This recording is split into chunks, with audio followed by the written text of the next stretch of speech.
নমস্কার, তিয়াশা রান্নাবান্নাতে আপনাদের সবাইকে স্বাগত। আজকে শেয়ার করব মুসুর ডালের বড়া।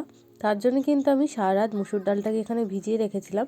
যদি আপনাদের কাছে সারা রাত সময় না থাকে 1 ঘন্টা ভিজিয়ে রাখলেও হবে। তারপরে এটাকে মিক্সিতে পেস্ট করে নিয়েছি।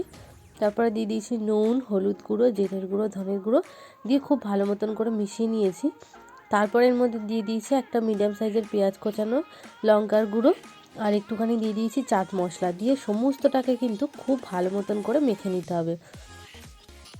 ভালো মতন করে মেখে নেওয়ার পরে গ্যাস অন করে তাতে তেল দিয়ে কড়া বসিয়ে তাতে তেল দিয়ে তেলটা খুব ভালো মতন গরম হয়ে গেলে পকোড়ার আকারে এগুলোকে দিয়ে দেবো। তারপর গ্যাসটা মিডিয়ামে দিয়ে 2 থেকে 3 মিনিট সময় লাগবে এগুলোকে ভাজতে। ব্যাস, তারপরে রেডি হয়ে গেল কিন্তু আমাদের ডালের পকোড়া।